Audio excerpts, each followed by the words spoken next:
করছো এসব? আরে ধোঁয়া দিয়ে জ্ঞান ফেরাতে হবে, তাহলে মা বাচ্চা মারা পড়বে। এই ধোঁয়া তাকে মেরে ফেলবে, সুস্থ করবে না।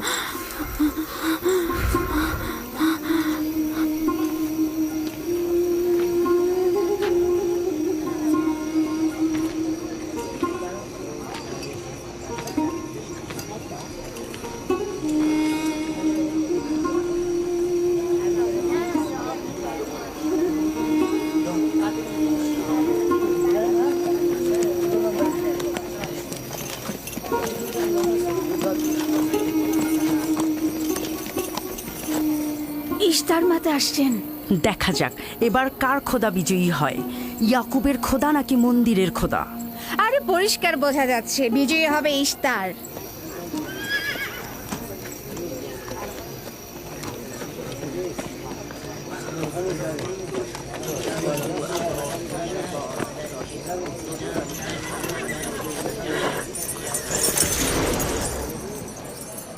লাবান, আমার কথায় কষ্ট পেয়েছো তাই না? আর ইয়াকুব যে বলল তার খোদা সর্বশক্তিমান, অধিক দয়ালু, তবে তার খোদা কেন এসে তাকে সাহায্য করছে না? রাহেলের জীবন এখন তোমার হাতে, তুমি তাকে সাহায্য করো। আমি কখনোই ভাবিনি যে ইয়াকুব এত দ্রুতই মহান ইশতারের শরণাপন্ন হবে। কত অবাক করা, বেহুদা ও কাল্পনিক, মিথ্যা আর বাতিল চিন্তার মধ্যে মগ্ন আছো। এই বাতিল চিন্তার সত্যতা একটু পরেই তুমি উপলব্ধি করবে, যখন তোমার স্ত্রী সন্তান মৃত্যুর মুখে পতিত হবে। জীবন ও মৃত্যু সম্পূর্ণ খোদার হাতে, না ইশতারের পাথরের মূর্তির হাতে। আমি ইস্তারকে এখানে আসতে বলেছি। রাহেলের অবস্থা খুবই খারাপ। রাহেলের নিজের খোদা ব্যতীত আর কারো খোদার প্রয়োজন নেই। তুমি বের হয়ে যাও, বের হও। ইয়াকুব, আমি এখানে দাঁড়িয়ে আছি। দাঁড়িয়ে আছো কেন? বের হয়ে যাও। তোমার স্ত্রী সন্তান ধ্বংস হবে, মহান ইশতারের ক্রোধে তোমাদের ধ্বংস অনিবার্য। আমার সহধর্মিনী তোমার দয়ায় আসেনি যে তোমার বদ দয়ায় ধ্বংস হয়ে যাবে। তুমি বের হয়ে যাও। ফাদ্দানের জনগণ, এই লোক নিজের জন্য কোনো রহম নিয়ে আসেনি এবং সে তোমাদেরও কোনো রহম দিতে পারবে না। সে তোমাদের জন্য যেমন দুর্ভিক্ষ নিয়ে আসছে, তেমনি তার স্ত্রী পুত্রের জন্য মৃত্যু ডেকে নিয়ে আসছে। অতি দ্রুতই তোমরা ইশতারের কুদরত দেখতে পাবে। তোমার কারণে আমার কন্যার জীবন যদি বিপন্ন হয়,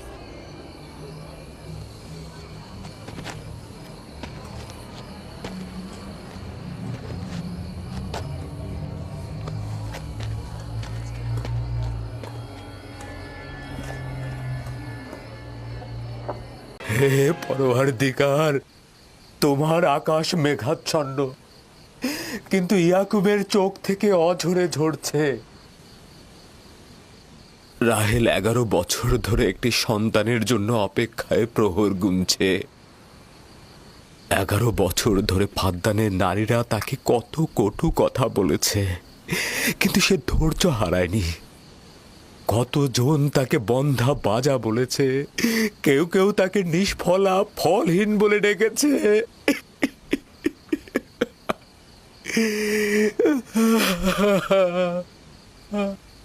হে মহান ধর্মগুরু, আমাকে ক্ষমা করুন।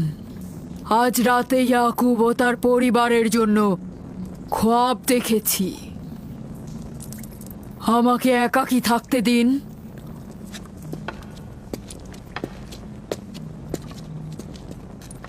হে মহান খোদা, ইয়াকুব আর তার পরিবারের উপর আপনার অভিশাপ বর্ষিত করুন। তার অবশ্যই শাস্তি পাওয়া উচিত। রাহেল ও তার পুত্র আজকে রাতেই ধ্বংস হবে। হে মহান ইশতার, ইয়াকুব ও তার পরিবারের উপর আপনার ক্রোধের আগুন নাজিল করুন, নাজিল করুন। আজকেই ইয়াকুব ও তার পরিবারকে নির্বংশ করে দিন হে মহান ইশতার। আমার এই সকল চিন্তা শুধু রাহেল আর তার পুত্রের জন্য নয়, আমার চিন্তা হচ্ছে এদের মৃত্যুর কারণে বহু ঈশ্বরবাদীরা খুশি হয়ে যাবে, নির্জীব পাথরে আরাধনা বেড়ে যাবে, এর বিরুদ্ধে আমার এতদিনের আন্দোলন সংগ্রাম ব্যর্থ হয়ে যাবে। কিছু একটা করুন, আমার স্ত্রী সন্তানকে নাজাত দিন। আর এটা দেখে যেন ফাদ্দানের অধিবাসীরা জেগে ওঠে। তাদের নাজাত দিলে ফাদ্দানের অধিবাসীরা জেগে উঠবে আর বহু ঈশ্বরবাদীদের বিরুদ্ধে এক ঈশ্বরবাদীর বিজয় হবে। হে মহান খোদা, আপনি মালিক, আপনি আমাকে সাহায্য করুন, সাহায্য করুন।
এই গভীর রাতে নূর কোথা থেকে এলো?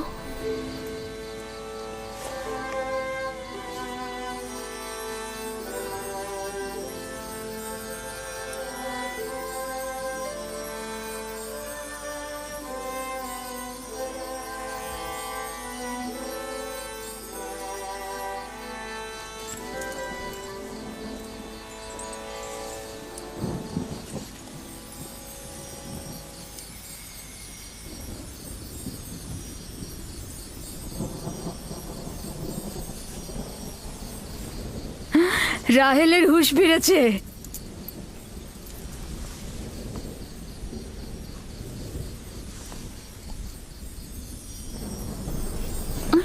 ওর ব্যথা আবার বেড়েছে।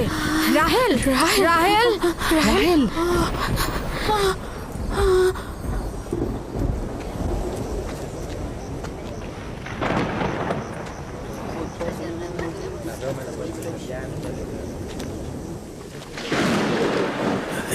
মনে হচ্ছে আজকে রাত্রি বৃষ্টি হবে।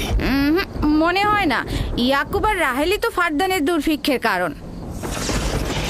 এটি মহান খোদার ক্রোধের নিশান। বিদ্যুৎ গর্জনের মতো ক্রোধ নিয়ে মহান খোদা পৃথিবীতে অবতরণ করবেন। ইয়াকুব ও তার পরিবারকে শাস্তি প্রদান করবেন। হে মহান ইস্তার, আপনার প্রভুত্বের সীমারেখা দিয়ে প্রতিহত করুন। আপনার ক্রোধের আগুন ইয়াকুবের পরিবারের ওপর নিক্ষেপ করুন।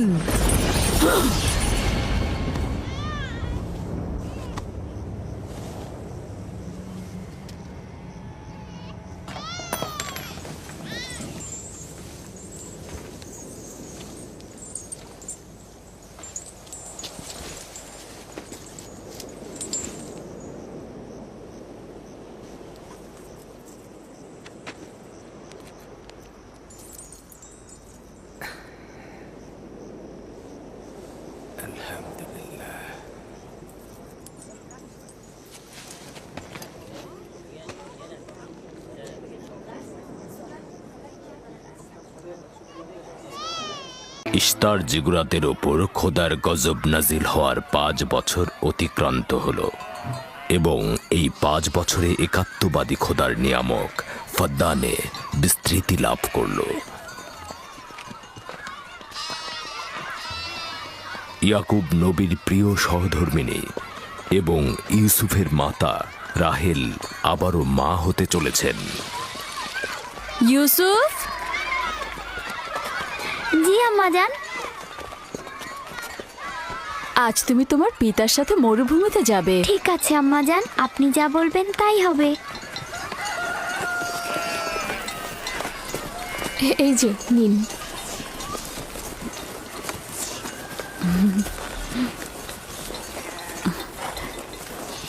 অনেকদিন পর আমরা একসাথে বের হলাম।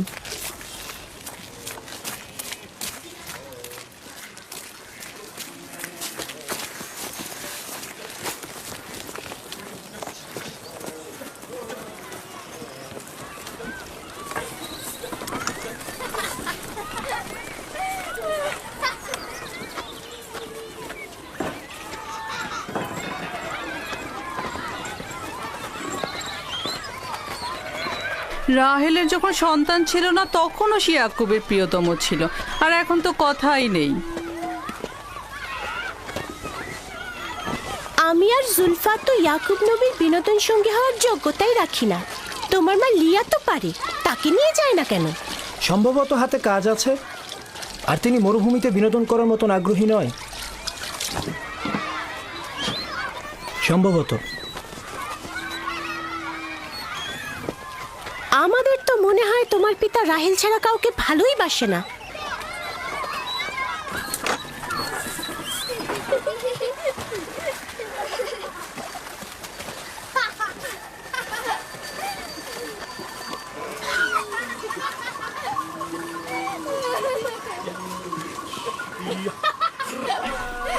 হুশ হুশ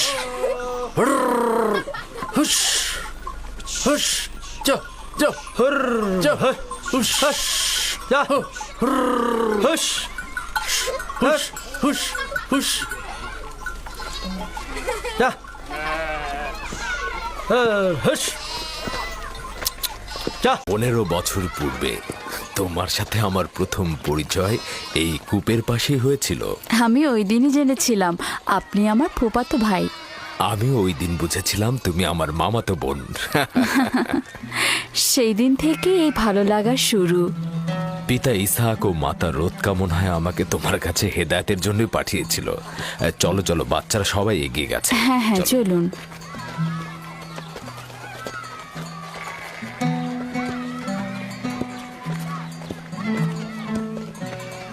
যখনই আমার পিতা বুঝতে পারলেন আপনি আমার অনুরক্ত, তখন তিনি মোহরানা বাবদ 7 বছর ভেড়ার রাখালি ঠিক করে দিলেন। আমি সেটা গ্রহণও করলাম, কিন্তু 7 বছর পর তোমার পিতা লিয়াকে আমার সাথে বিয়ে দিয়ে দিল। আর তো কোনো উপায়ও ছিল না, কারণ ফাদ্দানে বড় বোনের আগে ছোট বোনের বিয়ে দেওয়ার নিয়ম নেই। হ্যাঁ,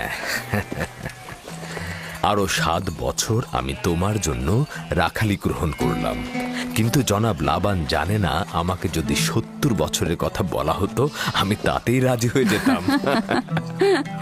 কত দ্রুত সময় চলে যাচ্ছে। হ্যাঁ,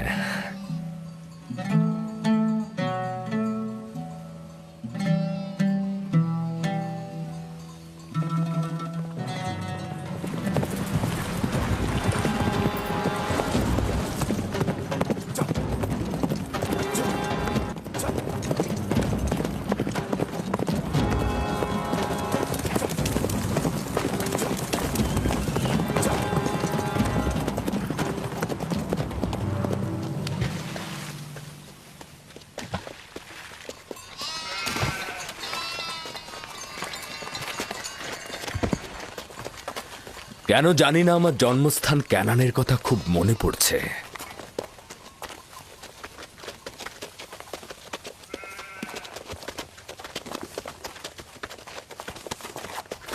ওরা সত্যি সত্যি মারামারি বাঁধিয়ে ফেলবে না তো? চিন্তা করো না, ওরা নিজেদের শক্তি পরীক্ষা করছে। তারা মনে করে যে সবচাইতে শক্তিশালী যে হবে সে হবে আমার উত্তরাধিকারী।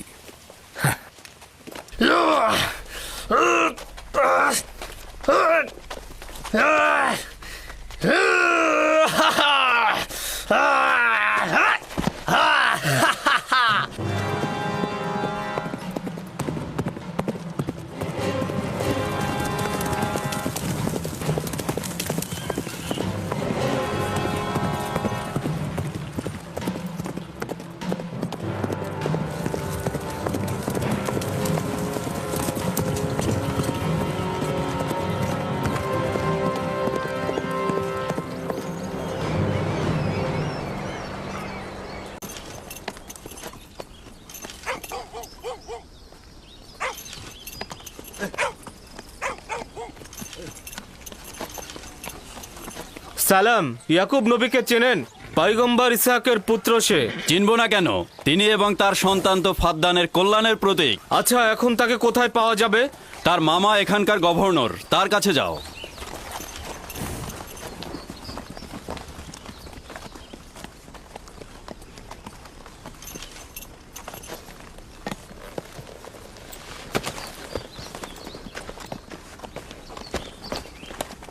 কি চাই?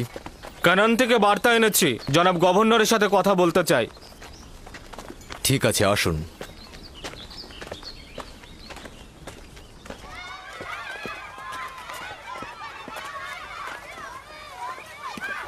দিনে যা, জি এদিকে এসো তো আমার মা। তুমি ইউসুফকে নিয়ে একটু খেলো, আমি তোমার মাকে সাহায্য করি। ঠিক আছে।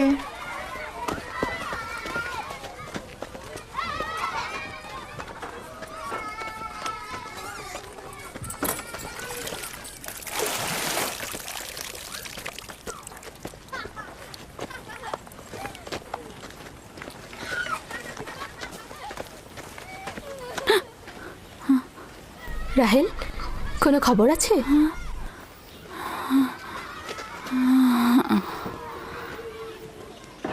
মোবারকবাদ। খোদার নবী খবর জানেন?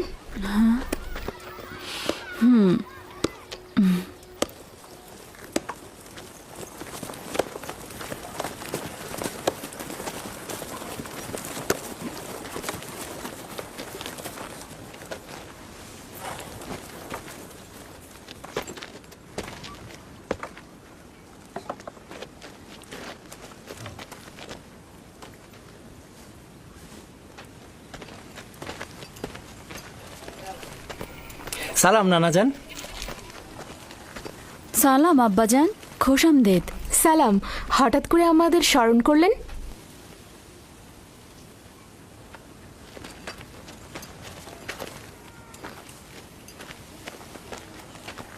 কি হয়েছে আব্বাজান? কোনো কিছু কি ঘটেছে আব্বাজান? ওই যে ওই লোকটাকে দেখছো, উনি কেনান থেকে এসেছেন। উনি কোনো ভালো খবর নিয়ে আসেননি। ইয়াকুব কোথায়?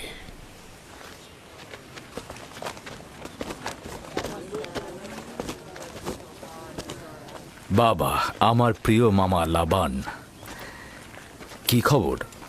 পথ ভুল করে আসেননি তো?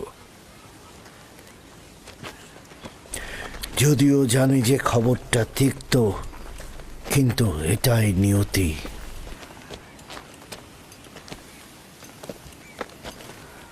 আসলে কি হয়েছে?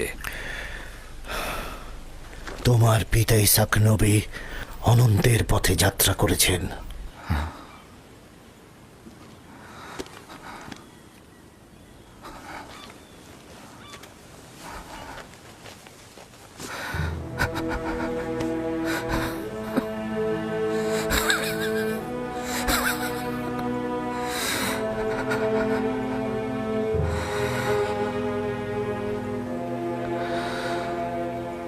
সকলে খোদার তরফ থেকে আসে, আবার তার কাছে ফিরে যায়।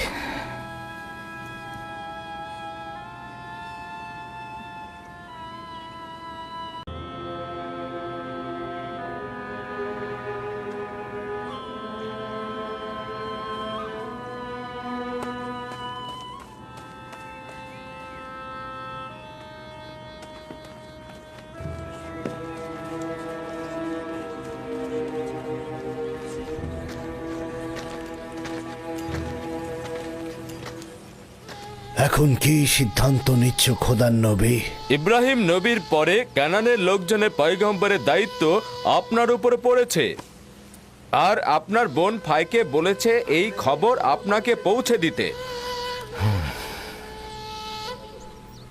তার মানে কি তুমি চলে যাবে?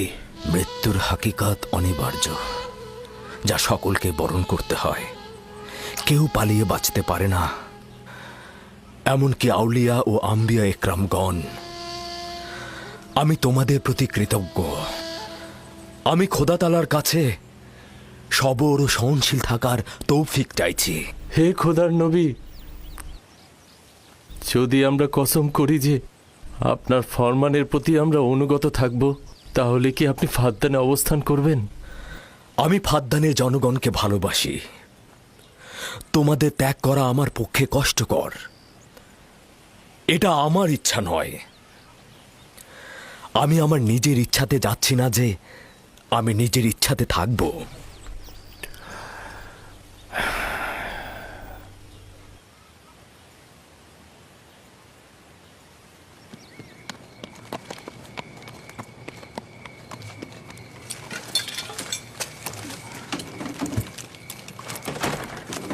খোদা তাআলার ইচ্ছায় আগামীকাল আমরা ক্যানানের উদ্দেশ্যে যাত্রা করব।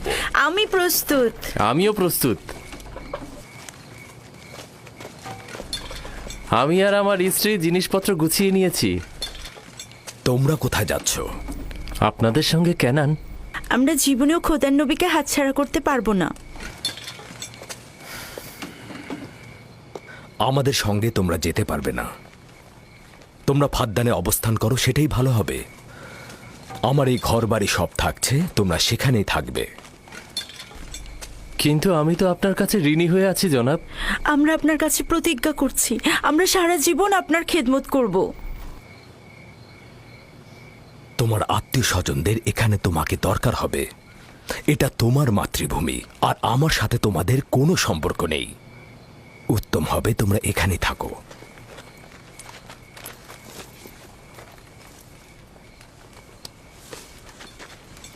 খোদা তাআলাকে অসংখ্য কৃতজ্ঞতা জ্ঞাপন করছি যে আমাদেরকে হেদায়েতের নূর দিয়েছেন।